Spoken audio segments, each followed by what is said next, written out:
Welcome to the Mashup. Tell me whether I'm wrong or right. East or west, up or down, side to side. I sit to stand and fall to fly. Of all of my impulsive plans, pop and lock and salsa dances on demand. I follow leading off the map and stop the chatter. Who make modern Welcome vehicles? to the Mashup. I just need to know. Like, somebody needs to just be like, oh yeah, that was me. I'm the one who makes all the bad decisions. Because none of them ever try this stuff out in real life in the winter. You can still get some vehicles where you've got to push the button to turn on the seat warmers. So when you use command start, you can't just leave a dial turned up or a button pushed. You've got to actually manually turn it on each time. So even though your car's warming up, your seat isn't warming up. And like they have it so that your windshield wipers don't kick in until you get in there and the vehicle's going under your control. But the Bluetooth does. So if you're parked close enough to your house that it picks up the Bluetooth, whatever you're listening to Bluetooth on, it gets pulled away. You've got the setting for one thing in the car, but you don't have it for the other one. Think your way through this stuff. You guys are just engineers, man. Engineers. He told me he was going to rant about whiskey, I thought. And instead, you've had a change of heart. Mashup 144 twos. Welcome back. I made it. Welcome. I made it. I'm here. Sean shows up just barely in I time. thought I would take a page from Jeff Rath's book last week. Oh, we go live in 15 seconds. Oh, I had plenty of time. Plenty of time. Yeah. I had a couple extra seconds than him, but it has been fast and furious this Friday morning. And I'm here. Lucky. I'm here. I did a lot of driving this morning. Either way, twos. How are things on your end this morning? Twos is doing well. Twos got a care package. Twos loves care packages. Well, Check this out. Welcome to Mashup 144. And what is it? What is this? 3 hats here. One of them's for Sean's ugly mug. I don't know if it'll go big enough, but we'll try. Mm-hmm. These are the infamous hats that the hat that I've been wearing for the past few months on the Mashup for the most part. They are actually available now. So link is going to be in the show description. But in the meantime, we have 2 to give away, 1 for Sean's big head and 2 to give away. And so Sean and I were talking about what we should do in terms of a giveaway for this.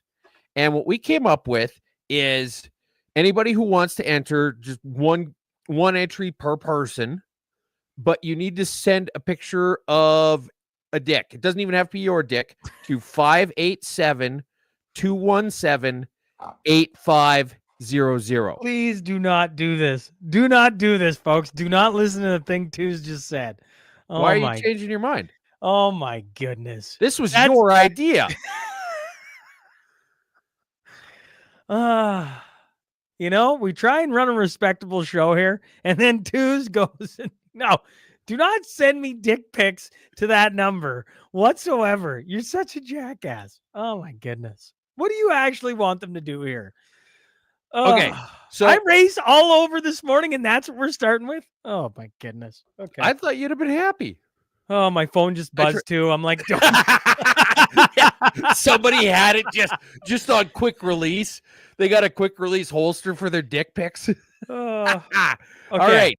Everybody who comments on the live stream, whether it's on X, on Facebook, on YouTube, or whatever, if you comment, not as many comments, each comment isn't an entry, but everybody who comments will be entered in, and then we're going to announce that person at the next step, or those 2 people at the next episode. So you just get randomly entered.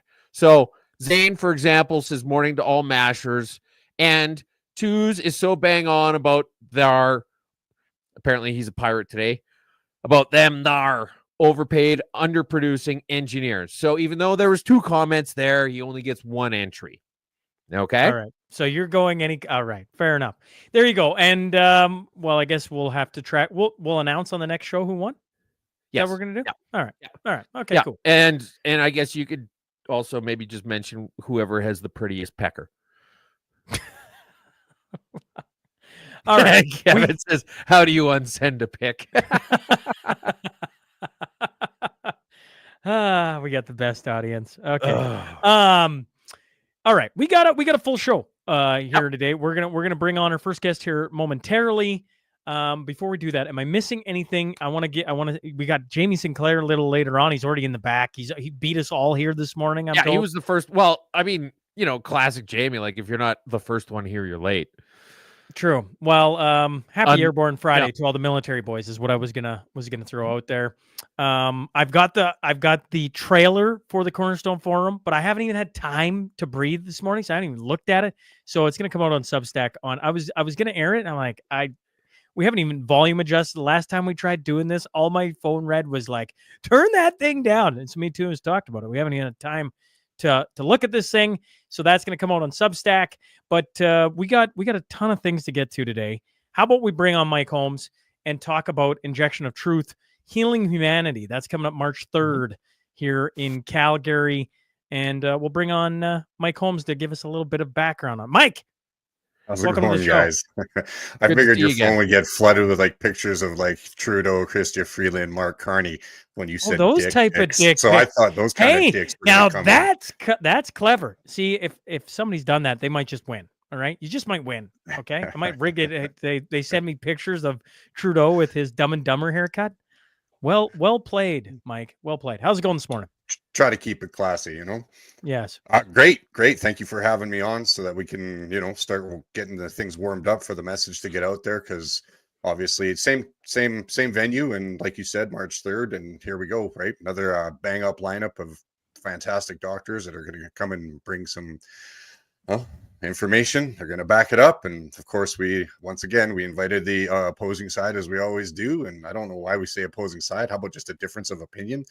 And nope, they don't want to have any of it. So we're going to go right back into trying to get information that's going to help Albertans. And it's grown. The Overton window has shifted. And as you probably know, like there's the downstream ripple effect from the first event played out really well. We had like 2.5 million touches from the first event on our websites. And we had like a full house, and I think there was like 18,000 viewership in that ballpark on the first event. So we're excited about this one, and we're trying to get the word out because now that the Overton window is shifting a bit and there's more people willing to talk about it, and the cognitive dissonance is starting to wear off in certain dynamics, especially with things that are going on down south with RFK and the confirmation hearings and the report that just got released.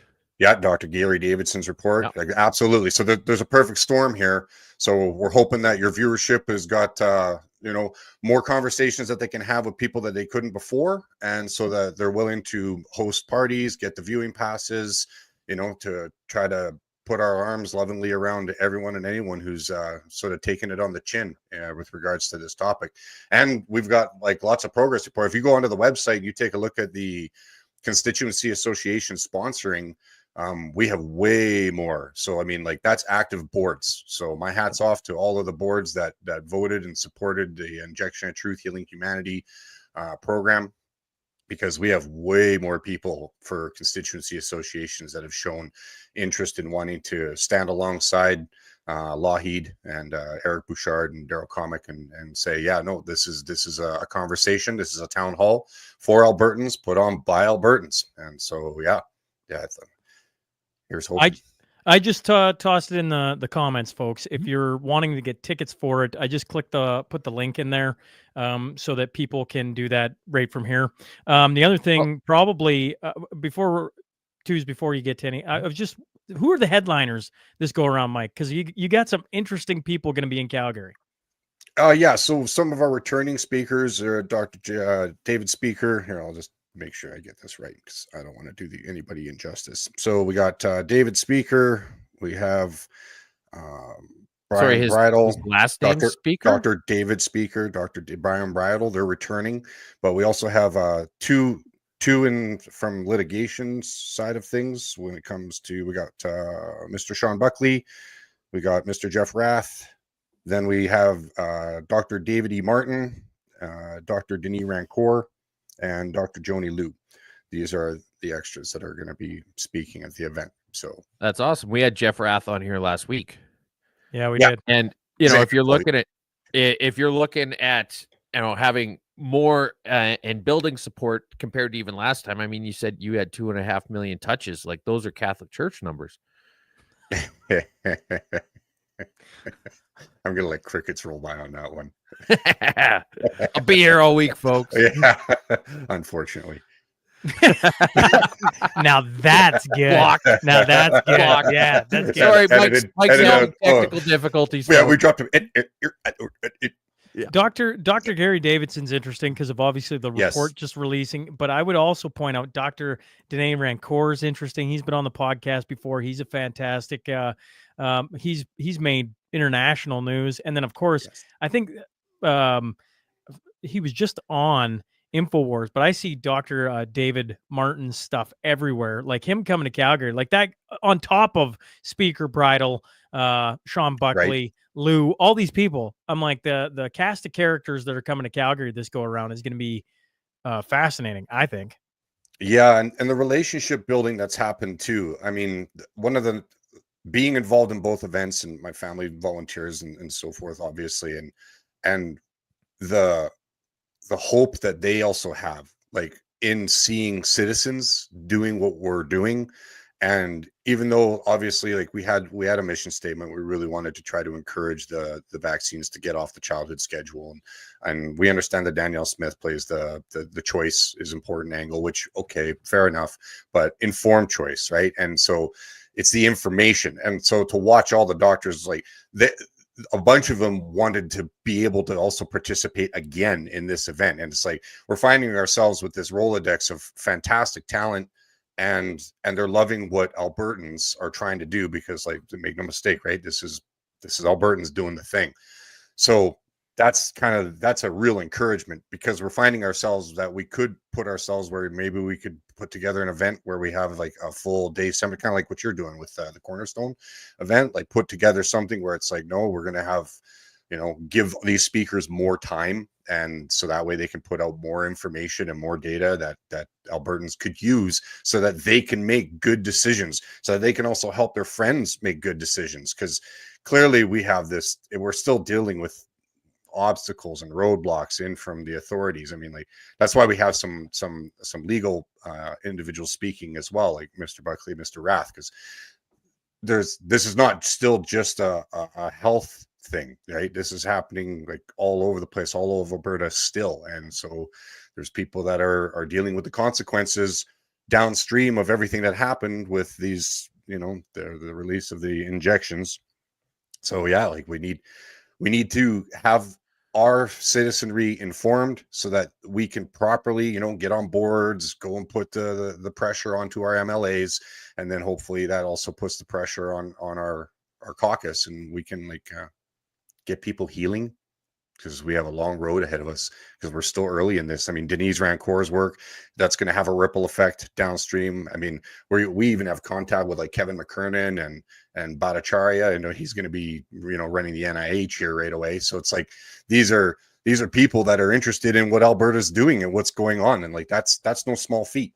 I mean, besides the whole 51st state thing. Yeah. Now it's, where can people see it live? Well, I mean, they can stream it. So you get a streaming pass. So when you go onto the tickets, event? Yeah. But you can get your, like, you can attend the event, but we only have so many. I think we're in the 550 range for seats that can be sold. I feel like what Tuz is asking, what are you guys releasing the location on this one, Mike? Is it the same place? Same place. So people can go online, and the link I just sent, and you can buy tickets to attend in person. Yep. But as you point out, you only got 500, and last time it sold out before the event. Before the event. And with a lineup like that coming in, I have to assume it's not going to take long for it to disappear. And I might point out one of the things that always attracted me to the first one and is pulling me back in for the second one, and my hat's off to Calgary Lougheed, is this. I think this makes this unique, and could be wrong, and maybe you two can prove me wrong or tell me wrong, it's, I know the UCP and Danielle Smith at times are like, well, it's kind of this rogue constituency putting this on. But I mean, it's literally on the UCP Calgary Lougheed website. This is a government that's putting on the event, which I think is very unique compared to, I don't know, like, sure, I put on events, I'm not the government, right? Like this is the government trying to bring in some accountability, some transparency, and hopefully trying to bring in some different voices that we haven't heard from. Yeah, I feel like credit needs to be given where credit is due. I mean, one thing about politics, you can't make everybody happy, and so I get that. But I mean, if I'm not mistaken, it was Why would you Danielle that want to make asked anybody happy? Dr. Gary Davidson's report was at the request of Danielle Smith. So, True. so here we are, we're downstream, and now he's going to be speaking at the event as well. And the board, obviously, the UCP board approves this. And then when you put up that website and you scroll down and you look at the co-sponsors, look at all those other constituencies that want to be affiliated with this event. They want to have, they want to show citizens that they're on board to have a town, to have the difficult conversations that we don't really feel is that difficult. It's difficult because anybody who understands what type of censorship and the mainstream media is basically, they obfuscate their responsibilities for just information. So it's great that we have government officials that are like, okay, well then I guess we gotta roll up our sleeves and do the heavy lifting. And then this is why I come onto the shows, or we try to line up doctors to talk about the events on different podcasts. And if there's anybody out there, friend of a podcaster, and you can possibly get this spread out, so that way we can grow the numbers, because we have double the bandwidth this time. We actually we sold so many online passes on the last one, we reached our saturation point. So now we've changed that for this show's production. So hopefully we can get more people involved on the online side of things, because we had great numbers in Australia. We trended for a long time. So I'm hoping that, if there's any way I can get to, like, I don't know, Cafe Locked Out in Australia, it'd be great to jump on there and talk about the show, see if they're willing to wake up and stream in on that. We'd like to test our limits on the live stream.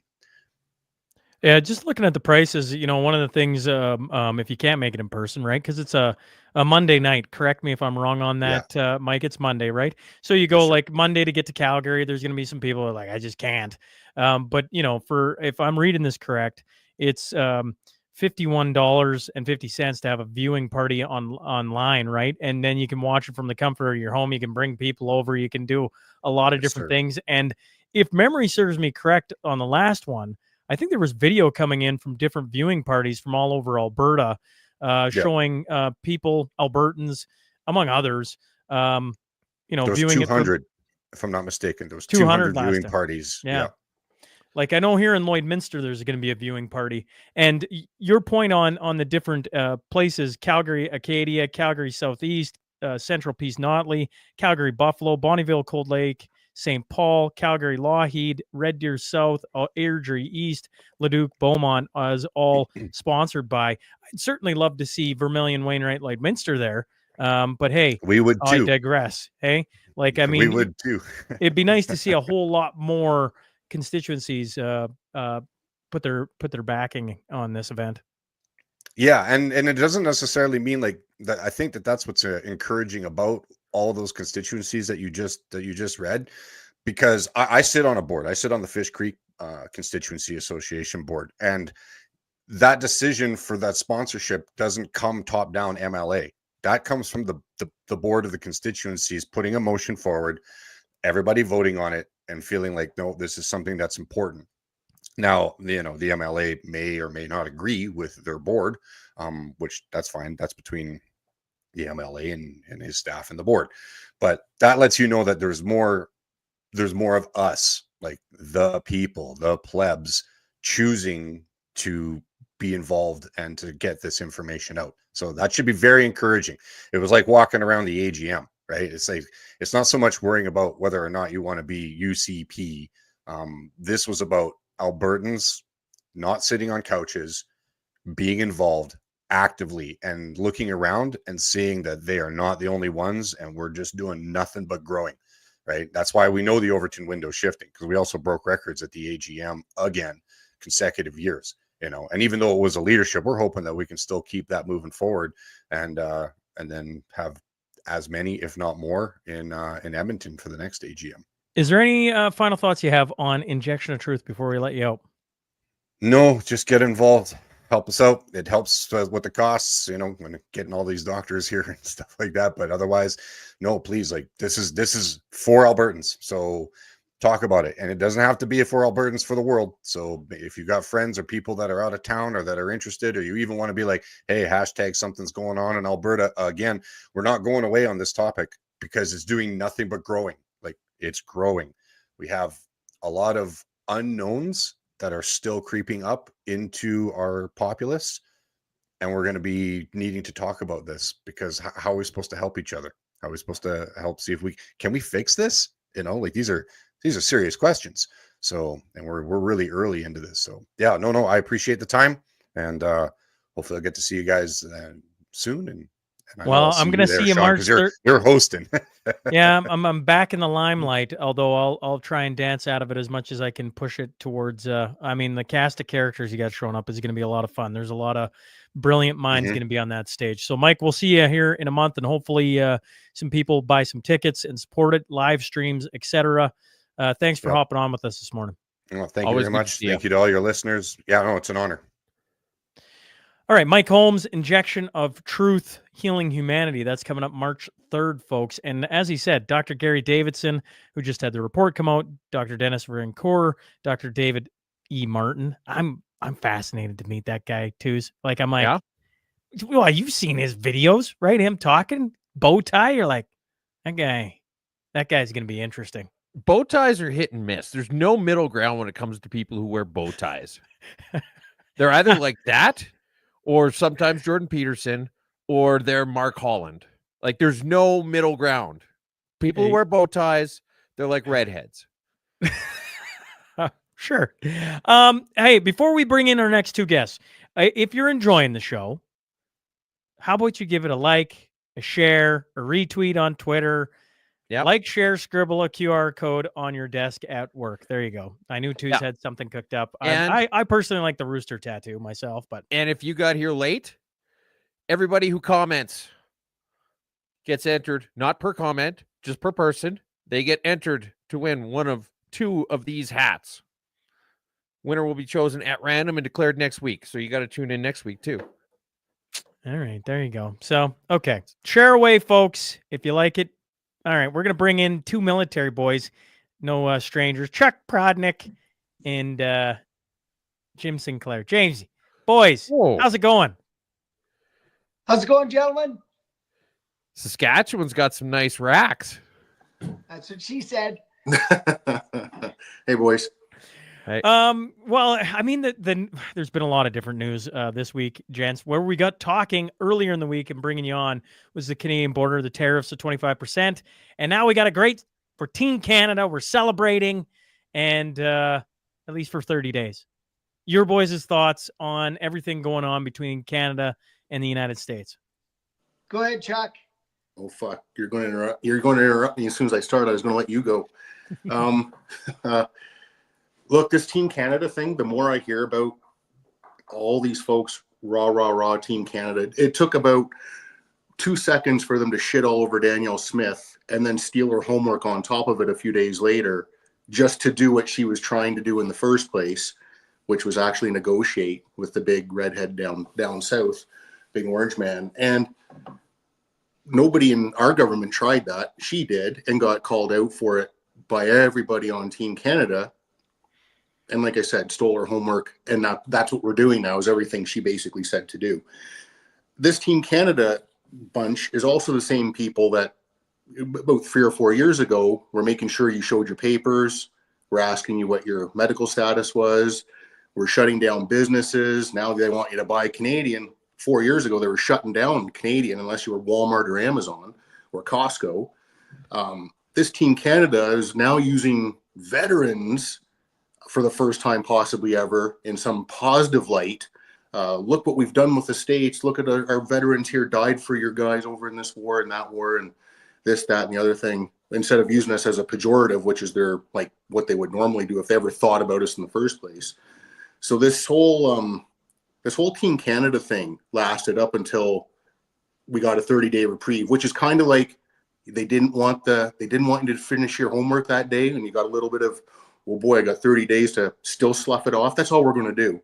This is all smoke and mirrors the feds are doing. They haven't called back Parliament. They're probably not going to do it. I don't know where they're going to get that money. We're going to be in a worse situation than we were before because Trump gave us 30 days. And if we don't follow through, then what? Then we're royally hooped. I'm about done with this whole confederation thing at this point. This whole confederation thing lasted, the French premier the other day was like, no. We need your dirty oil when it suits us as a bargaining chip, but heaven forbid we build more pipelines. What most of these idiots don't understand is because a lot of these guys were calling for let's turn off the power to the states. Let's turn off the gas to the states. And that was really brilliant, except for a lot of our gas that feeds the East goes through parts of the states. These idiots don't understand that, well, they've got taps too. They'll just turn those off. They've got valves all over down there. Well, then what?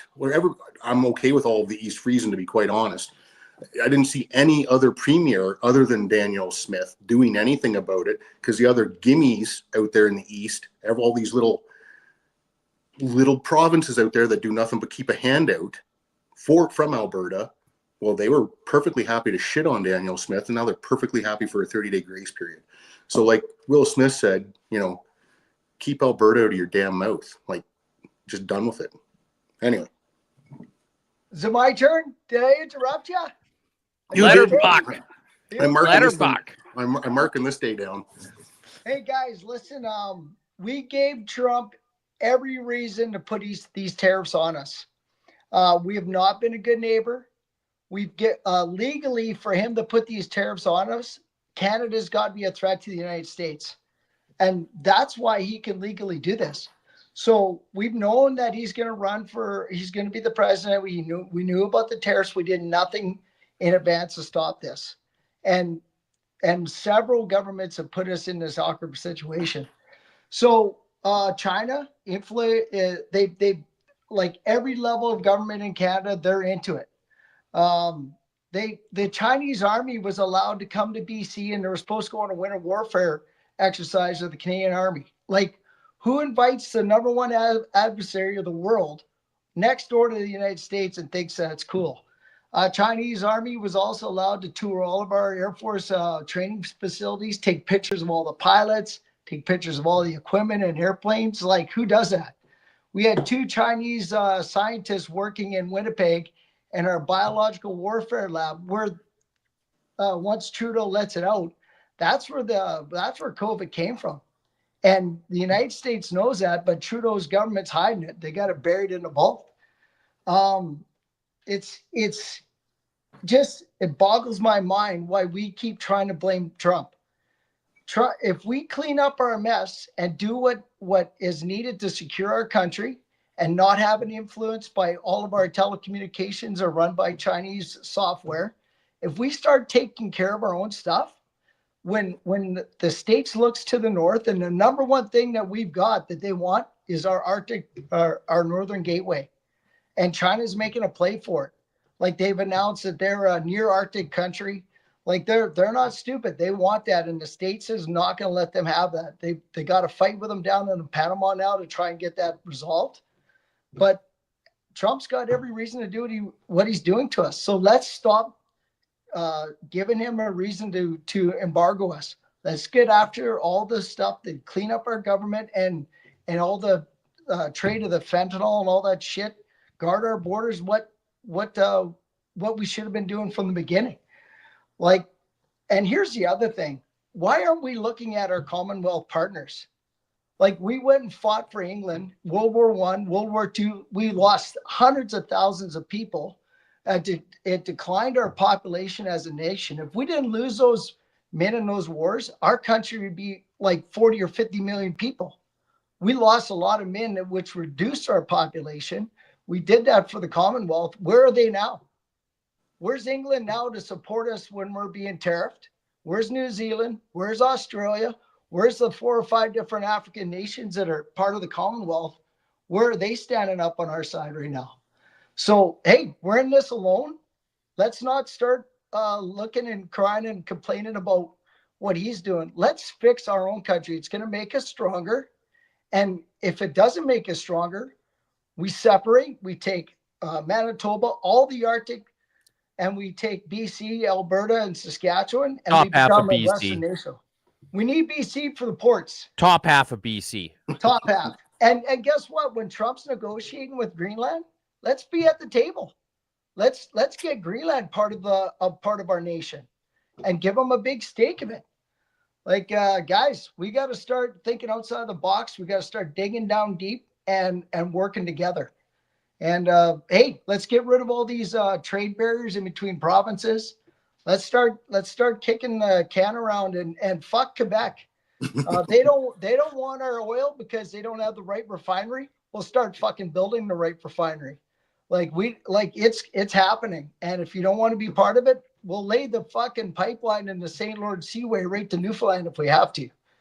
Like, we don't need fucking Quebec's permission. So apparently we do. No, fuck them. No, here's the thing is we've been the ones paying the mortgage on this house for a long ass time. And the fact that you don't have more people speaking up when the perennial recipients of equalization spout off stupid ass opinions that are going to be to the detriment of the economy. Mm-hmm. You got like Nova Scotia should not have a say in what the fuck's going on right now. You want to have a say? You can either A, bring your economy up to the point where you're not getting handouts all the time, or B, just bow out of equalization. You say, look, I don't support anything positive economically, including the gains that you're receiving from developing your resources. We don't want to develop ours. That's fine. You want to live with that ban on fracking? That's cool. All that money that fracking makes, you should put a ban on that as well. And Yep. Poilievre saying he's not going to make any significant changes to equalization. It's bullshit. Again, all the Conservatives care about is just trying to get the votes in Ontario. And they take like these, we all know that they're going to sweep Alberta, that they're going to sweep Saskatchewan. So they don't give a shit. Why should they care about trying to represent these people? They're going to put their time and effort towards doing things at our detriment so that they can win more votes in Ontario. So we don't actually have any elected representatives in Western Canada. Yeah. When push comes to shove, they all represent Toronto. Hey, guess who I met? Guess who I met when I had a beer in my hand in Hotel Sask? Was it Andrew Scheer? Yeah, Andrew Scheer. And we had a great talk. Guess. I had a great talk, but I said, hey, listen, voting for Conservative is like fucking the definition of insanity. We keep doing the same fucking thing and nothing changes. Like, unless Poilievre gives us a say or some power out west when he's in power, it's over. Like Canada didn't go and fight and die for this bullshit. If any soldier had a crystal ball before he got on the boat to go World War I, World War II, he wouldn't have got on the fucking boat. I guarantee you that. And Chuck, what's your feelings on that? Yeah, it's this state of our country right now, like you said at the beginning, is the result of several governments' bullshit, not just these liberals, although the liberals have intentionally devolved our country and eroded our country. They made it every effort to get us to where we are, which is completely broken. Well, they've been in power the longest. They have, but the Conservatives, like you said too, though, they're not blameless in all of this. They know they need Ontario's votes to get in, so they pander to those Muppets. It's brutal because that Toronto area basically decides the fate of Canada one way or the other. Anyway, no, I don't think, looking back on my own career, if I thought the country was going to wind up this way, sure, I like fighting, so I probably might have gone anyway, but I probably would have. But to see the state of this thing, I always get this on Twitter or in person. I'll get somebody say, well, how can you be against Confederation now? You went, aren't you, you're basically a treasonous traitor and all this. I'm like, no, I went and did the business for a country I thought I grew up in that was what it was supposed to be. And we're not that country anymore. The country changed. I didn't change. The country is not the country I grew up in, or you boys grew up in, or not even what my kids grew up in. And for you guys with younger kids, good luck. This is not the country that we grew up in. And I mean that on every socioeconomic level. We're not there anymore. So you know what? If Confederation has left us, I'm more than happy to leave it. So, hey, Goddamn right. great point about your feelings for fighting, Chuck. If you don't mind, I just want to throw mine in there. I was privileged enough. One of my commanding officers was actually in Afghanistan when the Russians pulled out.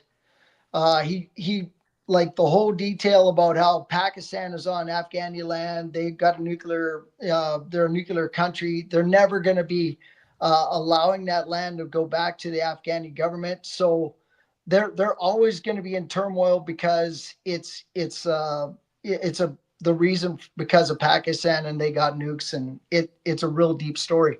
But the reason why I went to Afghanistan, we gave kids a right to be educated, and for 20 years we got good people out of that country, and I hope the fuck they move to a nice place like Canada or wherever and they live in peace.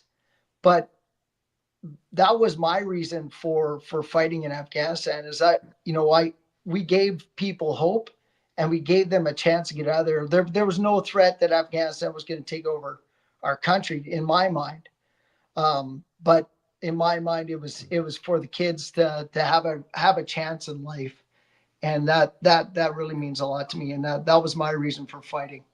And I would go fight. I'd go fight for those same reasons right now. So that's and guess who was on the radio in Regina today? Rick Hillier. And nice. He says he's not getting back into politics because his wife would kill him. What should happen is that he should be brought back into the military and the fucking and get him, doing shit for Canada with securing the border and getting our Arctic under control. That guy's he's amazing. He would do a lot for us. I'm not sure, but I feel like reinstate some of these old Cold War guys. I feel like Chuck is right on the verge of disagreeing with you, and I want to hear this. Chuck heavily disagrees. I want to hear all about this. A lot of veterans love to just coddle Hillier's balls and he's this end all be all and this that. Look, he's a fucking politician. He was a politician when he visited us in Afghanistan. He lied to our faces at the Red Devil Inn about several major things. I was there, Chuck. And he fucking lied to our faces. Our faces. He got on the phone, Chuck. He got on the phone and phoned the pay officer because I never got paid for 4 months. And fucking he changed all that. He got everybody's pay sorted out. You were a militia guy anyway. Who's paying you guys anyway? Hey, fuck! If it wasn't for we're like the glue. You guys would have been fucking laying around like soup sandwiches if it wasn't for me. Yeah, I fucking enjoy a good soup sandwich. But Hillier fucking... Yeah, you look like a soup sandwich from time to time, too. The fucking guy lied to us about several major things that night. There's a few other reasons why I have no use for the guy. All those guys to get to where they got to had to be political. There's a reason our commanding officer on that tour, Ian Hope, didn't get what he deserved because he wasn't political. They shoved him away in a NATO college, and maybe he really wanted that deep down at the end of it all. I don't know. Jamie, you probably know better than me. You've spoken to him a lot more than I have. But that's a guy that should be in charge of our borders, a guy like Ian Hope. Yeah. That's a guy. Right. Because all Hillier's going to do is he's going to put on the cute accent there, hey, bye, and oh, hey there, bye, and all this bullshit, bye. And he's going to be a political dude on TV because that's what he likes to do. And maybe he'll get a couple things done. I don't want that guy. I want the Hope guy. I want Colonel Hope. Let's just stop right there because we can't throw fists at each other over the phone. I love the guy. You don't like him. We both got our reasons. But I will agree upon guys like Hope. We got to start bringing these guys back. We got to and get some common sense back in our military and help the government make right decisions. And we need guys like that, like Eddie Staniowski, another great commander. Jim, you guys got 72% obesity rate in the Canadian military right now. You got tampons in the men's bathroom. Yeah. How are you going to pull this thing back? You got to line the fat people up on the border. Fire everybody. You need fewer of them. If all the fat people go to the border, you don't need as many. No, the next morning you bring back the old guys like Chuck and I, and it's like, all right, fucking PT test. This is the proper push-up. This is the proper chin-up. Go. And you start with the PT test. Whoever can pass, all right, now we'll fucking retrain you so you're not a fucking woke son of, like Which chin do they need to pull up to, though, Jim? What's that? Which of their chins do they need to pull up to? Right. That's right. It's going to take a generation to fix the military. It's so broken. It will take at least a generation to unfuck it right now. Well, we got to start. You have to start. Oh, I agree. There are some good people still there. There will always be some good people there that are there for the right reasons. I feel horrible for them. Jamie and I went through the decade of darkness in the 90s where it was bad, really bad. But this is like intentionally destructive. Okay, but I mean, there are some upsides to it. When you got 73% obesity in our armed forces, that means that we're going to be spending more money on fuel in the Air Force, which will help us meet our NATO commitments. Oh, yeah. No, there's lots of ways to fix it. There's some pretty bright minds out there, but I say fire everybody that believes in woke shit, and just start fresh. And we have possibly the next prime minister of Canada, guys, saying the United States is battling woke. And what did Carney say? We're inclusive? Something along that line? He's basically gonna he's pretty much in line to be the next prime minister of Canada. And that's perfect. Honestly, Mark Carney, I haven't officially endorsed any Liberal candidates, but I'm this close to officially endorsing Mark Carney. You've got a guy whose wife was bitching that their living allowance in England was only 30,000 pounds a month, which is like 3 of our armed forces people. And probably. And so you've got this guy who's had a silver spoon up his ass. He's got 3 different passports.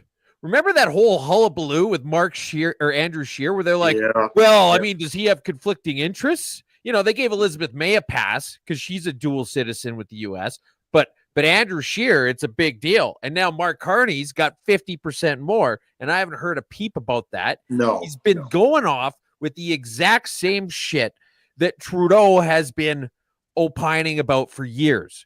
This is exactly the kind of person I want running the Liberal Party. Yeah. I mean, he'll sink it further, if anything, which is fine, which is perfectly fine. And this Ruby chick, like, how is she not a conservative? Or is she just mouthing all the right stuff? Who knows? But she's actually more conservative than some conservatives. I don't get it. Well, that's not saying much in Canada. It is. It's not. It really isn't. But look, I think if this tariff thing has done anything, and Jamie alluded to this earlier, it's going to force Canada to either fix itself and become unfucked or completely shatter it. I'm good with either. Fix it or shatter absolutely. it. Yeah. And it's funny, like the big pushback. Nenshi was pretty famous for this, being like, oh, well, we only seized 10 pounds of fentanyl last year. And you're like, that's because nobody's looking at what happens in the border. Yeah, it'd be like if you had no refs in the NHL and you'd say, well, what's the issue? It's not like there's any penalties being called. There's no penalties being called. And you're like, that's because there's no refs. And now here, just in the past week, bear with me a sec here, guys. We've got BC investigating significant prescribed opioid diversion. This is just this week. These situations are dynamic. 1 dead, 9 detained in separate border incursions in Alberta. BC investigating. Oh, sorry, that's in there twice. Anita Anand says she thinks that we can turn around these trade barriers in 1 month. Border guard found guilty in drug smuggling scheme. That's a few years ago. Sorry, I lied about that one. The Trump tariff, that's just idiocy. Criminal charges for fentanyl traffickers being dropped because the prosecutors can't get their poop in a group. 400,000 worth of fentanyl, rifles, and swords seized in Edmonton bust. Swords. Fucking swords. East all right? Indians. That's it. That's exactly it.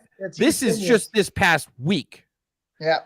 So here's the thing about fentanyl, and I'm sure people are becoming a little more educated on it. It's not just their, some black sheep of the family that's addicted to it at this point.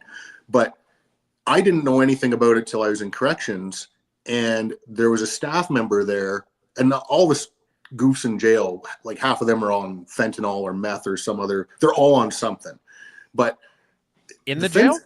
They'll sneak it in. They put it in their prison wallet and it gets in. But so this fentanyl thing. When you say prison wallet, I assume you mean butt. Yep. Okay. All right.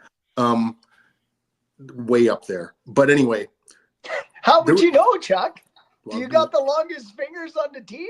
Yeah. It's like you trying to pull calves in the spring. That's how you got the job, looking for the newspaper. Looking for somebody with long fingers to work at corrections. Small hands and long fingers. Very thick fingers.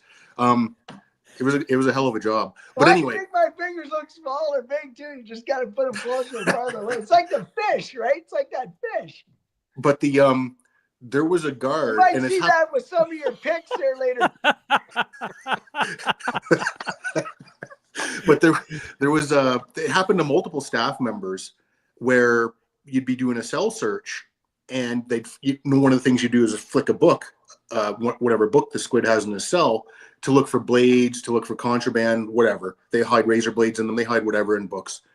Well, a speck, and I mean a speck of fentanyl hit this woman's skin and dropped her. I mean, it didn't like make her woozy and then she walked around. It dropped her. She damn near died. And this has happened multiple times. You never see anything going on in corrections in Canada because it's essentially hidden news. They don't report. I worked in corrections damn near 10 years. I'm shocked at the stuff that doesn't get reported. Like just the murders, the rapes, the drugs, but fentanyl, even the inmates are terrified of fentanyl. But what they'll do is they'll put it in, there's numerous ways that they can get it into their cannabis products, like they do with their meth and everything else. We're like, how are you still selling weed? Like well, because we just lace it with everything and then they're hooked. It's like, oh, okay. So this fentanyl thing, like 10 pounds, that'll kill a couple 100,000 people, if not more, in the wrong hands. It's a biological weapon. It's not really, people think of it as a drug and drug. It's a biological fucking weapon from China, is what it is. Well, Chuck, just hang chemical on. weapon. Just to back up on that, it is a biological weapon, and the Mossad, I don't know if Israel invented it first, but they used it back in the 70s to kill one of the Palestinian or whoever they were fighting with at that time. Everybody. They would use it in like a Coke can and have the Coke can pressurized, and then as the person they want to kill would walk by, they would open it up, it'd spray on them. The fentanyl would sink into the skin. But fentanyl does have a drug that counteracts it. Like the guy almost died. It was a big, like the actual assassination attempt failed, but the guy almost died. They had to give him the antidote just so they could all get out of Jordan and shit like that. But fentanyl was designed as a biological weapon, and whoever made it, I know it wouldn't have been China back in the 70s, but the Israelis would use it for assassinating people. It's a deadly drug. And, strangely enough, they're finding it at the border this week. Like, people are finding it 40 pounds. Like, it's a miracle that they couldn't find it last week. So when you say 50 pounds, right? Everyone's like, oh, 50 pounds. That isn't a big deal. That is really... That'll kill a couple million people. That would kill a couple million people. Yeah. So when Trump's all upset about fentanyl, and we're all like, oh, what's the big deal? It's like, folks, well, yeah, I mean, it's only going to kill a few million people. And then they're saying, oh, well, you know what? Mexico is way worse. Mexico, they've got so much more than us. Well, you know why? Because we actually manufactured here, because we have harbors in BC that let it come in. They manufacture it here. Then they ship it down to Mexico. They're bringing it in from both sides, but it's being produced here in Canada because China's got the best foothold to do that shit here without anybody catching them. Mm-hmm. Like that's why Trump's pissed off. Like, stop giving him excuses, and he's not going to fuck with us. You guys have been sorry. Go Chuck. I was going to say fentanyl is not like cocaine where you do stack some lines and fucking hammer away at it. And how would you know that, Chuck? I've lived a little, and fentanyl, it takes just particles of fentanyl on your skin, and you're done. You breathe that shit in, you're done. Like, good luck, unless there's a trauma team right there. And thankfully, in the jail, there's nurses everywhere, and a couple doctors, and there's trauma kits and stuff. But out in the world, you come in contact with that, you're done. Chuck and Jamie, before we let you out of here, I'm just curious, like you guys been around the military, you've been in corrections, you've been on and a part of things that are, most of us have no inkling on, right? Like when you see Trump doing his song and dance about the tariffs on Mexico and Canada, you know, and once upon a time when he got shot in the head, and me and you, or I guess the three of us talked that day because I was like, oh my God, like when you look at him jockeying his position in North America right now, lots of people are just writing it off like, yeah, it's not a big deal. It's Trump being Trump. Trump's just doing his same song and dance. What do you guys see? Those people are idiots. So Trump has 4 years. His clock is minus 4 years at this point. So when you're already, he doesn't have to go for a re-election. He's just going to drain the swamp and solidify America's position in the world. And that means starting with his neighbors. He started with us. He hasn't hammered Russia and China. He hasn't gone after the bigger players. He kind of has put the feelers out and said what he's going to do, but he actually came after his neighbors first. Smart. Well, no, he put 10% tariff on China already. He did. And that's huge. That's billions of dollars. That's a big hit on China. It is. But what I'm saying is he didn't come and turn to us 4 or 5 months down the road and say, well, boys, we got to clean up your shit. The first thing he did, damn near the first thing he did, was say, you two idiots north and south of us are going to fix your shit or we're going to tariff you into the ground. And hey, Chuck, I'm interrupting you now because for 5 months he campaigned on tariffing. Tariffing China, Canada, and Mexico. We were warned. We knew this in the when he started campaigning. We knew. We weren't fucking prepared for him to win. Like like to bitch and moan about it now and say, oh, we didn't know. Fuck you. We knew in the summer when he was campaigning what he was going to do. And guess what? We're not prepared for it. So we got to start fucking getting prepared. You guys are assuming that their level of preparation isn't exactly where they want to be. Of course, they got caught flat-footed because then it becomes a major crisis. And then the Liberals get to manufacture that crisis into an external enemy that we can all rally Canadians behind. Team Canada. Maybe this is their plan. Maybe this is their plan. They sent Rachel Notley down there. Of course, this is their fucking plan, Jamie. No. Hey, listen to this. So Trump, yes, he's got 4 years, but he's got a situation in Panama where he can't get his warships through to protect the United States on the east or west side of the country. And we're like a fire sale up here in Canada right now. We could fall apart at any moment. Like this, that's the reality of where our country's at. And Trump's like, fuck, I'm gonna get it for pennies on the dollar. He's trying to tell us to fucking sell out for cheaper taxes. So he's just fishing right now. Somebody might fucking bite on that, but the real goal of the United States, if we like it or not, they want to control our Arctic. They want to control who goes up and back and forth there. It's been like that for years. They would never allow us to have nuclear subs to patrol underneath our own Arctic polar cap because they didn't want subs crashing underneath there when they're playing cat and mouse with the Russians. So now that it's melting, we got to get in there. We got to control what's happening in the Arctic. And we got to make a partnership with Greenland so that we can do it together and benefit the greatest out of it all. We don't want China doing it. They've already tried that play. We don't want the states to control it. We got to control it.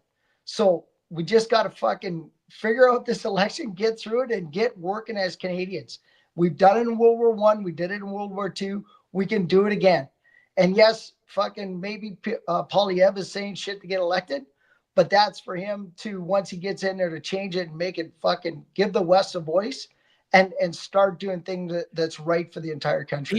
He's already said he's not going to fix equalization. He's not. Yeah, he can lie too. He's a fucking politician. He can be lying about it. That's Western Canada's big hope right now is that the guy who's the incumbent prime minister was actually lying when he said that he was going to stop fucking us over for the big voter base. That's our big hope that we're going to rest Confederation on. Well, no, here's the thing. Like, I don't know. Did you see secession? Actually, it wouldn't even be secession. We'd be kicking out the rest of Canada. Well, yeah, because if we pay the mortgage, it's our fucking house. Mm-hmm. All right. Did you see that video with Jordan Peterson the other day? Where he's talking about his article in the National Post and how basically he lists all these reasons why Canada needs to step up to face, so that Alberta doesn't look down the barrel of being the 51st state and saying that's a better option. And he's like, you got all this and you can do all this and you can do all this. But the simple fact of the matter that Jordan doesn't get is that the answer isn't do all of this. The answer is any of this would be preferable in Confederation right now. Oh, we're not going to send $20 billion to the rest of Canada every fucking year. Mhm. We're 4 million and change. But guess what? That's like $5,000 ahead. Fuck all once we start selling our oil. Once we get our oil to the world, $20 billion is a drop in the bucket of what this country's going to produce. Like that's for sure, but we can't get pipelines built in Confederation right now. We just had Jagmeet Singh, Francois Legault, and Yves-Francois Blanchet all speaking up, and they're saying one news cycle after they were like, let's go Team Canada, and if you're not getting behind it, you're bad and you're evil and you're everything we ever said you were. And now a week later, they're like, we don't want any fucking pipelines. Support Canadian, but not Canadian oil. Canadian everything except for Canadian Western Canada. All right. And then, here's the thing, right? Like, oh, well, if we leave Canada, we can't get any pipelines built. Motherfucker, we can't get pipelines built right now. Look at all these pipelines that we are not building. No, you're right. You're right. I keep waiting for a spot to like exit these two out, but I've been between the three of you. I'm like, dude, just exit myself out and become a viewer. This is fantastic. Hey, any final thoughts? I gotta let Twos talk about some headlines at some point. Jamie, where's he going? Is he going to sleep again? Where's he going? Jamie, where have you disappeared to?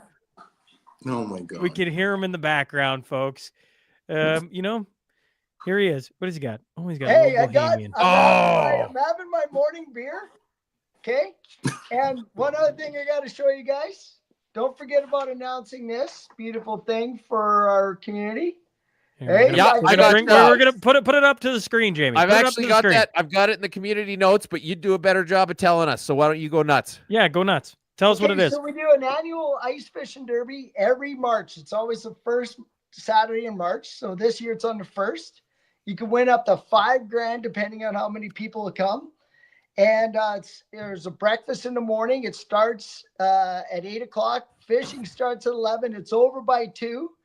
And yeah, all the money stays in our community, goes to our kids. Buy them rec passes, buy them skates, buy them pucks, sticks, whatever they need. Running shoes for track and field, whatever the kids need in our community, it's for sports. So yeah, if you're anywhere around Regina Beach, come on down. It'd be good to see you. We got lots of 50-50, lots of door prizes and shit. So yeah, it's going to be a good event. Nice. Can I ask one final question? Because some people are chiming in saying, let him go. Okay, fair enough. Can I ask a final question? Where is that derby? It's right out Regina Beach here, Last Mountain Lake. There you go.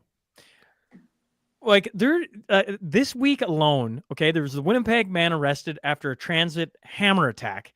And then there was somewhere in Ontario, and I'm spacing on the place, there was the guy chasing the cop with the axe. Did anybody see that? And there was that home invasion where the guy killed 2 of the 3 where he attackers. killed 2 of the 3 guys. I'm like, okay, this is all great. Rah, we're going to, put the people in. I'm like, is anybody else paying attention to what's happening in our country? I'm like, literally Mel last night, as I'm watching the video, she's like, what the hell are you watching? I'm like, a guy chased a cop with an axe, and our cop won't shoot him probably because he's like, oh man, the paperwork that's going to be on this if I do this.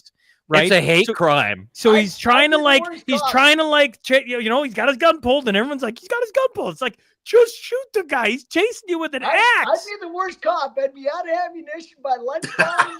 Like I wouldn't need a holster. And I'd have 2 hands.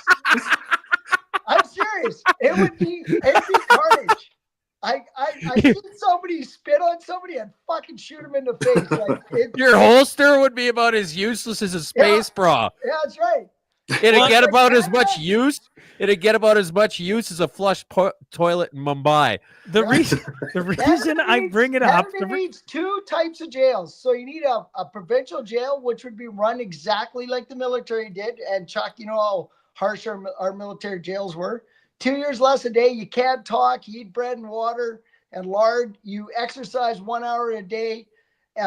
It's just torture and pain. But every soldier that came out of there that became a boss of mine were the fucking best soldiers and so motivated and switched on. The second jail would be a federal jail. It'd be in Baffin fucking Island.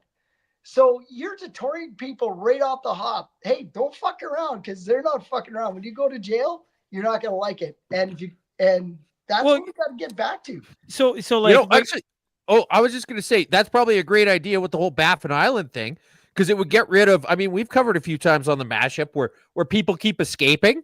Like if you have it on Baffin Island, you don't even need walls. No, and that jail would be run by the inmates. I seen it in Africa when I was working in Africa.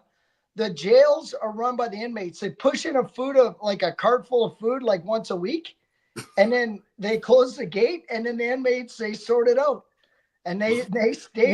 We're letting men into women's prisons. I watched the El Salvador prison. Did you see the videos of that? Yeah. And I'm like, oh man, this is intense, right? Like no bedding, no, like it is just concrete, a little basin, a toilet. I'm not going to let Jim drink by himself. I'll be right back. And I'm like, that'll never come to Canada unless Canada goes to somewhere else and it gets really freaking bad. But then I look at it and I'm like, Canada is getting really bad. We got people chasing each other with axes, hammers. It's all I'm sitting there watching the video. This is bizarre.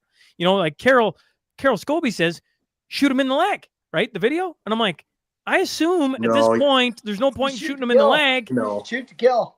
Shoot to kill.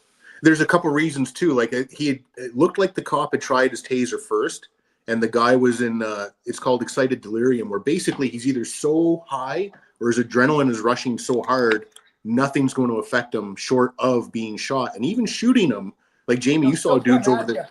Yeah, dudes overseas were basically zombies. They were so high or so adrenalized, you'd hit them, right in the brain housing unit, and they'd still be moving like a zombie. And you'd have to only place you could shoot them to take them down where they weren't going to keep walking at you is through the pelvis, and hopefully right in the dick.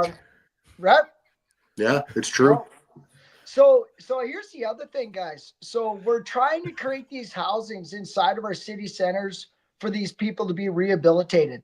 We never did that in the past. We had insane asylums out in the country, far away from the city centers, where they weren't being influenced by people dropping off drugs and all that bullshit. They got to rebuild these facilities that they tore down in the 90s or the 80s because they thought they're terrible. Well, now look, we got all our fucking mentally insane people walking the streets where they need a place to go and be rehabilitated and then brought back into society slowly. Like we're just fucking spinning our wheels, making all these big bedding houses for people to go and sleep, and it just creates more chaos. They got to go somewhere where they can dry out, they don't got drugs, and they got people there to take care of them mentally and physically. And that's the only way to fix these people. You can't fix them by fucking coddling them. You got to be hard on them. And unfortunately, they make fucking choices in their life, and that's where you go. So that's my empathy for that shit. Mm-hmm. I would say half the prison population that I dealt with in corrections was had severe mental issues. Not a little like, oh, I'm a little bit ADHD or OCD. I mean psychosis type shit. And all of it, the bulk of it, was enhanced by hard drugs. I'd say 90% of the population there is on hard drugs, like at least 90%. I'm not a mathematician, but it was a high amount. Drugs are ruining. And this all goes back to the opium wars. Like when we drugged the entire country of China and fucking stole all their goods and brought it back to Europe. Well, they're still fucking mad about that. No, they are. Get over it, China. That's why they're doing it to us right now. Like they're fucking like we almost destroyed their country by drugging everybody with heroin we got out of Pakistan and Afghanistan back in the day, just so we could steal. Honestly, Jim, I thought when all this stuff of fentanyl came out, I'm like, this sounds eerily like the opium wars. So I'm glad you bring it up, because to me, this has been done in different versions, and you two would know that probably firsthand, I would think. Maybe not being a part of the opium wars. I don't mean that, but just like drugs on the on a scale of how it's used in different warfare tactics. You know what China's doing? Know what China's doing in Afghanistan now? So Afghanistan has actually created a law where you're not allowed to grow opium anymore. Only certain people can. Now that opium is your high-end stuff that people spend a lot of money for. And the other thing they're doing is they're gone to fentanyl. So the trade route for opium has been well established through the Afghani mule trade. So now instead of trading just high-end opium that is a premium for people to buy, they're spreading fentanyl throughout Europe and Africa and everywhere else through their trade routes that have been established for years, right? So,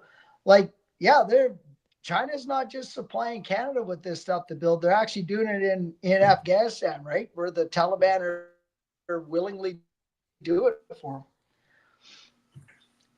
Gents, that's fucked up. Appreciate you hopping on and doing this. It's never a dull moment Absolutely. when Chuck and Jamie up the Johns. Yes. Thanks, Jets, for hopping on. Happy Airborne Friday to all the boys out there watching. Red Devils, hooah. See you, boys. See ya. I don't know, I fucking love those guys, man.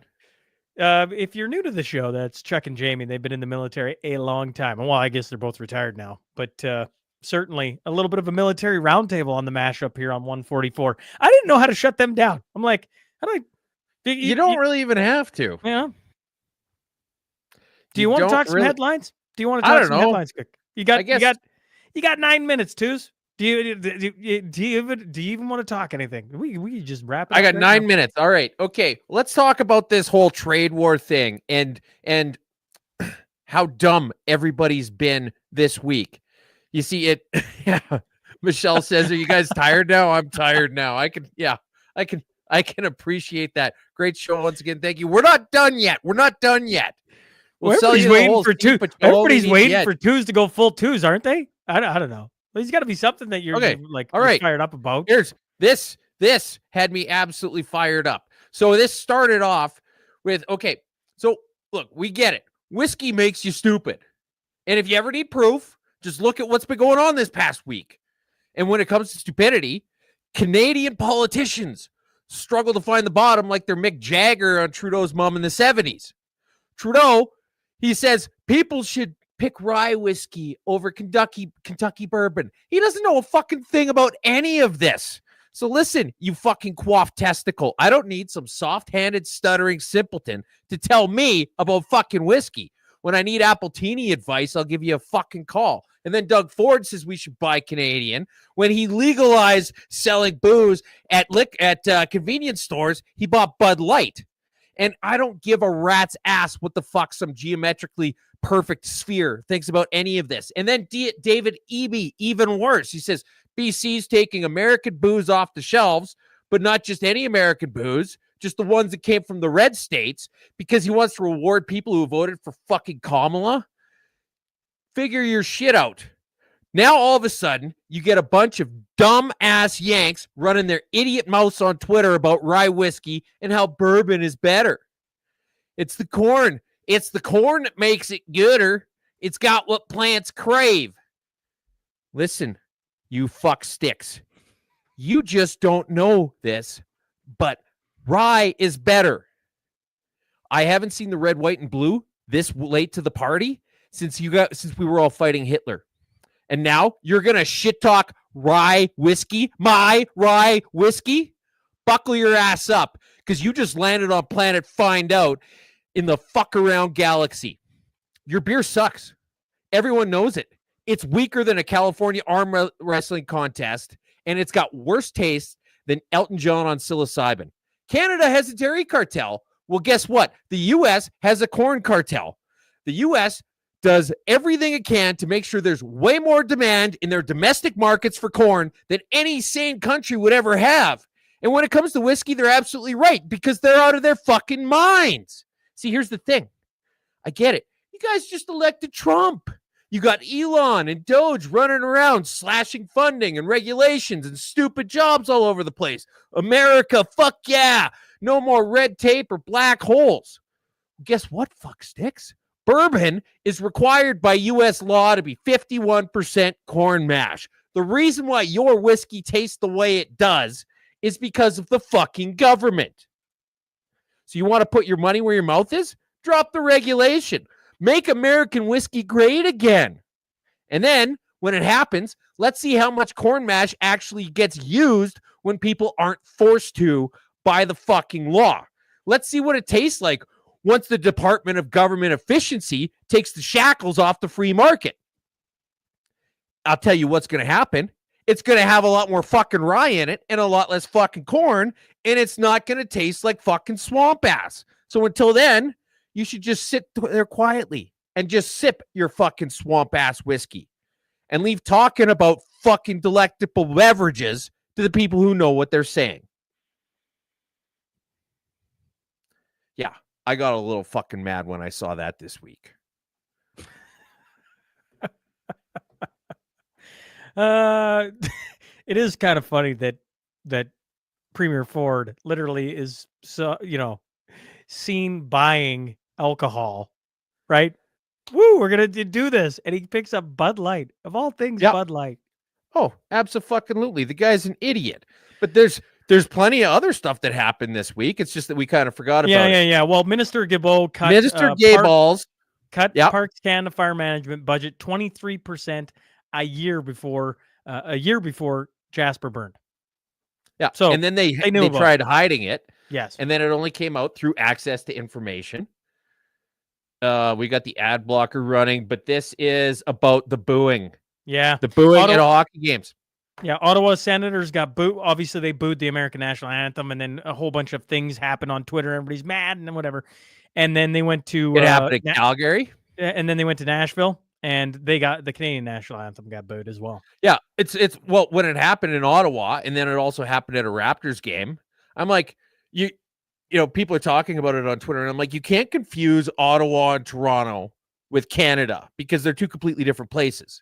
And then, lo and behold, it happened in goddamn Calgary. Like, you guys are just embarrassing yourselves, and us, you suck. Stop doing that. Nobody likes it. Nobody likes you when you're going to be that fucking guy. All right. We already talked about that. David Eby, believe it or not, the NDP are not a serious party. 10 days after the election, Dave Eby rewarded a VP from Stratcom, Trevor Mackenzie Smith, and a company owned by BC NDP insider Mike McGee with a no-bid taxpayer-funded contract for business intelligence, two of them totaling just shy of $100,000. Trump has made women's sports great again. Oh, man. This right here, April Hutchinson, CTV News asked her to do an interview about the real Donald Trump, I guess Donald Trump, banning transgender women from sports. And she replied, "You mean men from women's sports?" I then asked them to send me the questions ahead of time so I'm prepared. And will it be live or edited? Crickets, no response. Was it something I said? Yeah. And here's the article CTV came out with. Trump to sign executive order barring transgender female athletes from competing. No, it's barred them from competing against women. There's some very important context you need to do. You need to actually finish the sentence to accurately reflect what in the fuck is going on. Karina Gold looks like she's not going to be able to make the fundraising requirements for the Liberal Party in time. Let's talk about this guy. Okay, you want to rally on, or you want to talk about healthcare. 20 weeks between referral and seeing a specialist. 10 more weeks for the colonoscopy that discovered his cancer. By then, it's too late. That's the state of healthcare here in Canada. And I was just talking to a friend, and I'm like, "Where the heck are you?" He's like, "Oh, I'm at the dentist." I'm like, "Oh, okay. Well, let's meet up later." He's like, No, I'm at the dentist down in the States." I'm like, "Why?" He's like, "Oh, haven't you been to anything Canada lately?" I'm like, "Yeah, fair We enough." literally had bread lines. Remember Soviet Russia back in the day when people would wait in lines to get loaves of bread that were made with progressively more and more sawdust to fill them out? Because when the government controlled it, they couldn't figure their shit out, and then everybody went hungry. Well, in Canada, we have our government in charge of healthcare. And then you've got a guy who waits 30 fucking weeks for a terminal cancer diagnosis. Well, it was just a regular cancer diagnosis, but by the time it came out, it was terminal. And all he needed to do was just get somebody in the Department of Corrections to look up his butt and see what's up there. And they would have found the cancer and maybe could have done something. But now he's going to fucking die because of our fucking healthcare system. Barely a month from the Liberal leadership selection, candidate Chrystia Freeland's campaign is suggesting the entry fee for the party has been so set too high, and candidate Karina Gold, has warned supporters she might not make it past the next deposit deadline. The entry fee for the leadership race is $350,000. Twos. Yeah. Well, I mean, this whole thing from the start has been set up. I know. It's been set up to help Mark Carney win. I know. Mean, you've got a guy. But can you imagine? I feel like if I know we wouldn't. I know they wouldn't let us in. But can you imagine if the mashup twos could have ran? We could have made the $350,000. We could have ran a GoFundMe, had that thing flooded, and had twos as the next prime minister of Canada just for an hour, just for a day to stand on the floor. And that's the thing about it, is you're only going to be prime minister for a day. Right. And who the hell has money to throw away at being prime minister for one goddamn day? Mark Carney. He probably didn't even need to write a check. He probably just pulled his wallet out and he's like, here, keep the change.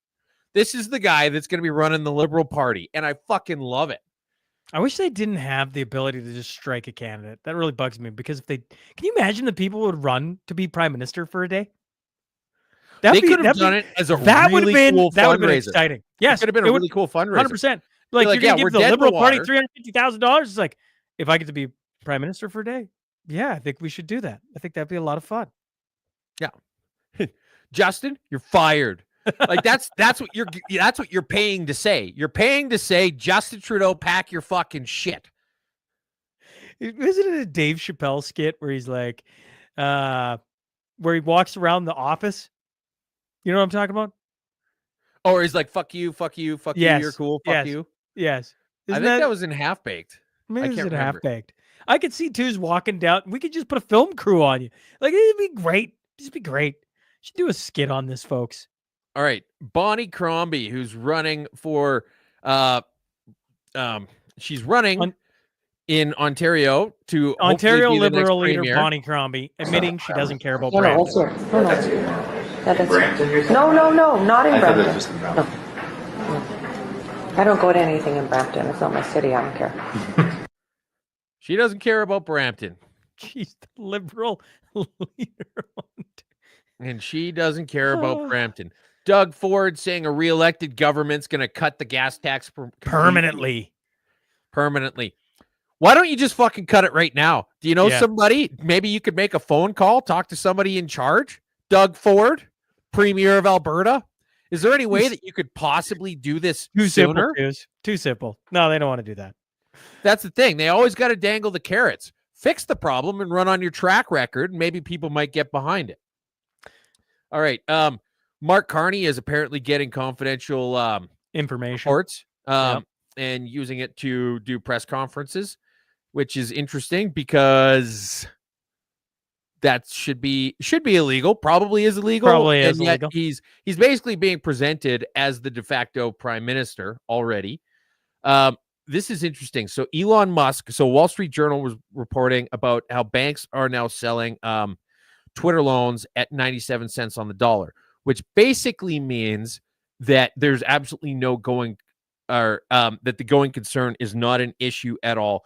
But it's okay. So net margins increased from 13% to 46%, even though revenue shrunk by half, which is impressive on its own. But realize that for a tech company, the reason why tech companies are so lucrative and why everybody jumps at the chance to give them these insane valuations is because your cost of goods sold is almost nothing. Once you set up the infrastructure, it basically just the added people is free money.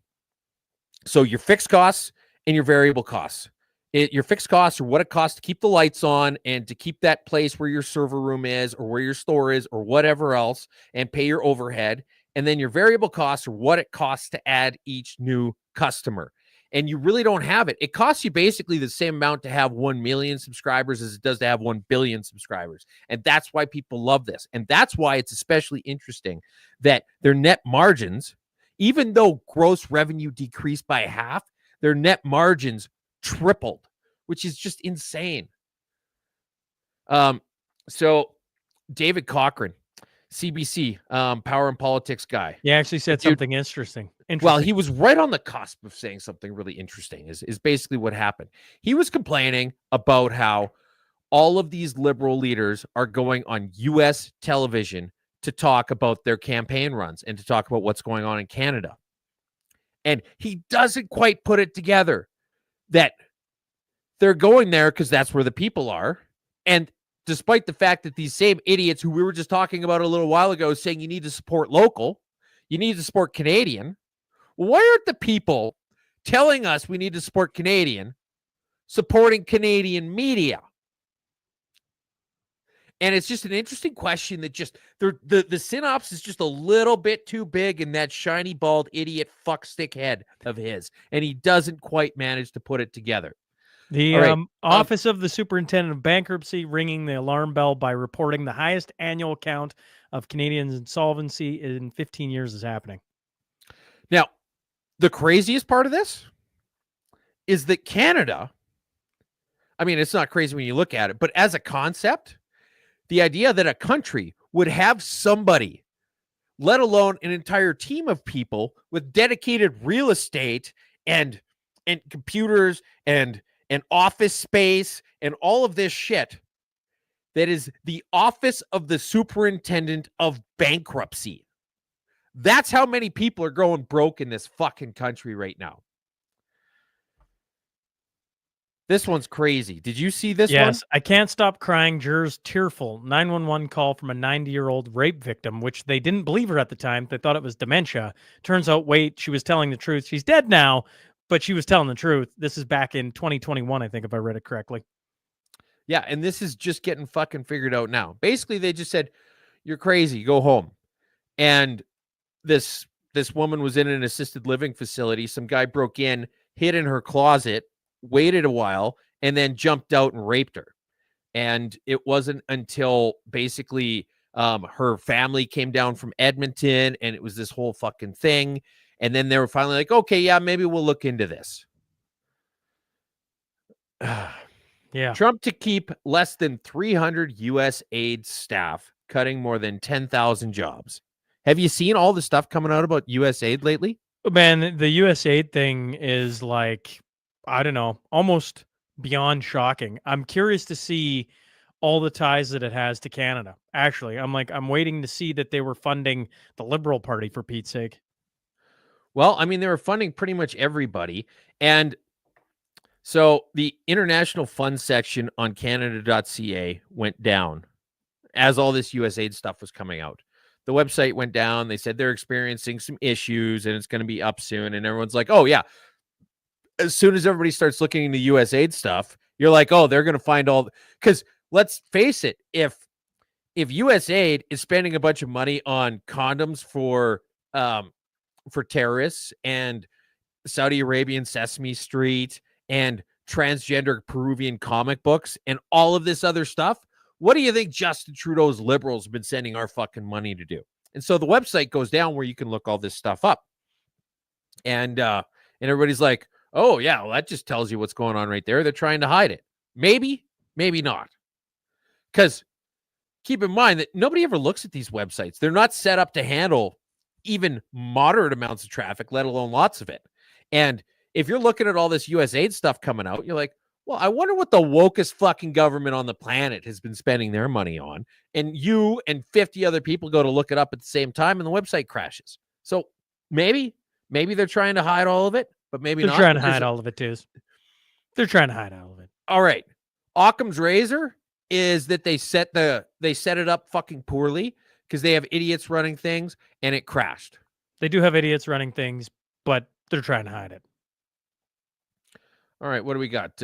Here's a perfect example. In 2015, we talked about this before, but somebody else just found it. In 2015, the Canadian government spent nearly $20 million in Africa to teach people not to poop on the beach. So there you got that. Some co-vindication. Purelator loses court challenge after it fired unvaccinated employees. Yeah, that's pretty good. I know one of the guys that was on that. So on the legal side of that. And that's pretty good. I mean, the co-vindication keeps coming, week after week. Does. And hopefully, I go back to the start of the show with the injection of truth. Hopefully that's well received here in Alberta, because there's going to be some interesting folks talking on that one. Full stop. Yep. Okay. Now we're getting into the goofy shit. Science Museum self-guided tour accuses Lego of being anti-LGBTQ as interlocking bricks reinforce heterosexuality as the norm. This is the dumbest. It's ridiculous. Bricks reinforce the heterosexual norm.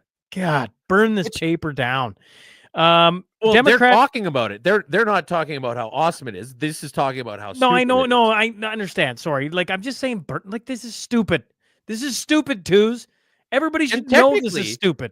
Lego pieces, they aren't heterosexual. It's not like you've got a male piece and a female piece. You've got a piece with something sticking out on one end and a hole on the other end. So technically, Lego should be gay, if anything else. Democratic activist Olivia Juliana is threatening to go on a hunger strike until U.S. aid is restored.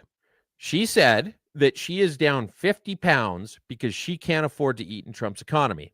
Now, this came out 2 days ago, December 5th, and Trump was inaugurated January 20th. So there were 16 days that Trump had been in power that this woman claims to have lost 50 pounds. I'm just going to go on a limb and say that if you can lose 50 pounds in 6 days just on decreased calorie intake, you're probably pretty fucking huge. Mark Gerritsen, Liberal MP, says 90% of gun crimes in Ontario are linked to weapons from the USA. Maybe Trump should appoint a gun czar. So this goes to everything we've been talking about every time there's a gun control discussion.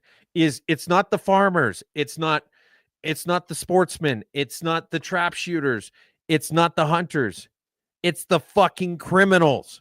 Because nobody is going to smuggle an over-under trap gun into Canada. Nobody's going to smuggle in a 30-06 so they get drawn during mule deer season. This is what's happening, and he's just admitting it because he thinks he's scoring points. But let's admit it. This is probably one of the dumbest people we've ever had in Canadian politics. And we've had Liberals for the past 9 years. Wyatt Claypool, he says the Liberals are the party against common sense. He's quoted a guy, or shown a tweet of a guy saying, "I don't want a PM who thinks the answer to Canada's problems is common sense." Yeah. So, I mean, that tells you everything. You need to say anything else? And that's almost as ridiculous as the next one. Beyonce wins Grammy for Best Country Album. Yeah. I don't know what to add to that other than what in the actual fuck. I never listened to the whole album, but Mrs. Two's had a couple of her songs when it just came out, and I'm like, what the fuck is this? And apparently that won a Grammy. Country. Best album Country music album of the year. Yeah, I'm really looking forward to her winning the Stanley Cup this spring. Medical examiner reverses suicide ruling in 2011, death of Philadelphia teacher Ellen Greenberg. Okay, hold the phone here. A medical examiner who said the 2011 death of a Philadelphia teacher found with 20 stab wounds was a homicide, then reversed himself and to say suicide. Now admits the case is something other than a suicide. You think? Yeah. 10 of the stab wounds were to the back of her head and neck, which I don't know. Whenever I'm committing suicide, I always stab myself in the back of the head. Honestly, what did this woman have on Hillary Clinton? A French gynecologist has been barred from practicing for a month because he refused to examine a transgender patient on the grounds that he was only qualified to treat real women. Give the guy I need you to look at my ovaries, doc. Well, you don't have any. It's that simple. That's fantastic. Okay, this is what was happening in Airdrie a few days ago. It's just absolute carnage. There was just this ridiculous pileup. Look at how far these vehicles backed up, and then you got a Jeep being like, "Fuck this." But look, like cars are all spun around, tore to hell. The interesting thing about this, though, I mean, this whole thing is interesting, but just read these comments. In Canada, in the Canada I grew up in, Canadians knew how to drive in the winter. This is all right. Oh, maybe they all got pushed to the bottom now. When you flood the country with immigrants who never lived with snow and ice conditions, you can expect it. You can also expect your insurance premiums to go up with payouts for these accidents. Definitely a Brampton driver. Let's see here. Okay. Well, anyways, I doubt many Indians would go through the expense of winter tires. And I was just going through these comments, how many newcomers involved. There were probably a lot of conversations exactly like this. You bloody fuck, you bastard bitch.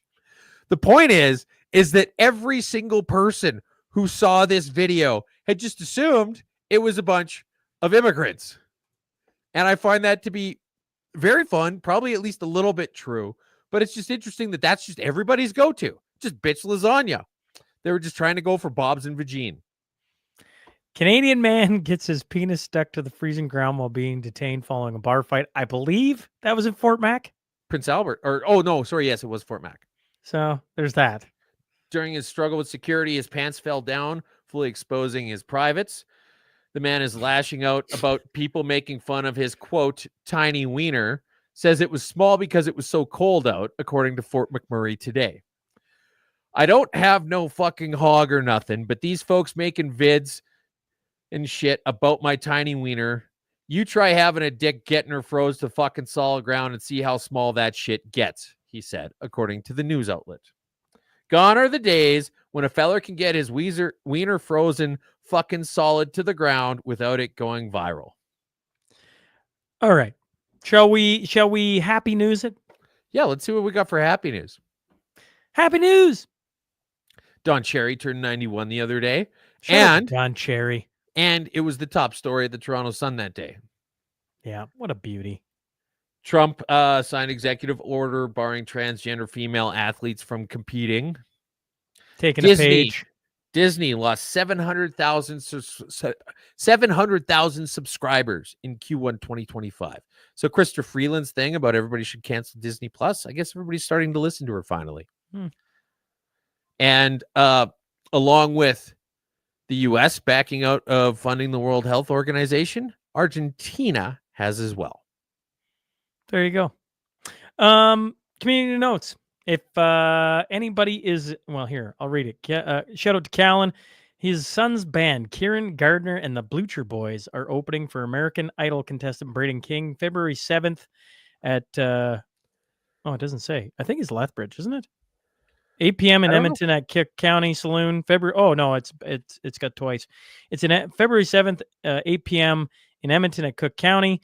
February 8th in Lloydminster's at Cheers, 8 p.m. So there you go. For tickets, go to BradenKingMusic.com. It's $20 in Edmonton and 22. Oh, twos are like that. 2 in Lloydminster. So if twos wanted to buzz up, you could get free tickets. Callan says he'll buy you a ticket if you really wanted. Yeah. Well, I mean, I don't make it up to Lloyd nearly often enough, but I guess I got to go up there for this upcoming Ontario election. Hey. Yeah, we got to figure that out. Yeah, we got to figure that out. I mean, you can have some strong hands and weak minds to help you lift heavy stuff around the new studio. And then Big Jack Classic, Buffalo Lake, February 15th to 16th. Cornerstone Forum, May 10th. Hey, there's going to be people all over the place there. I was talking to Leighton Gray, and he's like, this looks awesome. Where was my invite? I'm like, you're being invited right now, and you should show up the day before, too. He's like, well, I guess I'm down on the guest list. Anyways, there's going to be lots of interesting people there. Tamara Leach is going to be there. Chris Barber, by the sounds of it. Twos, Sheila Gunn-Reid, Chris Sims, both the boys today, Chuck and Jamie. There's going to be Marty Mike up Holmes, north, actually. Eva. Mike Holmes is going to be there as well. Mike damn well better be there. Yeah. So there's going to be a whole group of people there. 144. We went long today, but I felt like, what are you going to do with the military boys? I mean, it's way too much fun having them on. They got such interesting absolutely. insights. They get in that two-way range of intellectual discourse, and they just go for center mass every single time. That's going to do it for us this week. Mashup 144. Thanks for tuning in, folks. Twos, as always, we'll catch you next week, 145. I'll try and show up 5 minutes early instead of the 45 seconds this time. Either way, all right. We'll catch up to you fine folks next and week. Tune in next week to find out if you want a hat or not. Thanks for everybody commenting. We'll catch up to you next week. Bye, Twos. Yep. Welcome to the Mashup. Tell me whether I'm wrong or right. East or west, up or down, side to side. I sit to stand and fall to fly. Of all of my impulsive plans, popping, locking, salsa dances on demand. I follow leading off the map and stop the chatter, scream happily. Welcome to the Mashup. Welcome to the Mashup.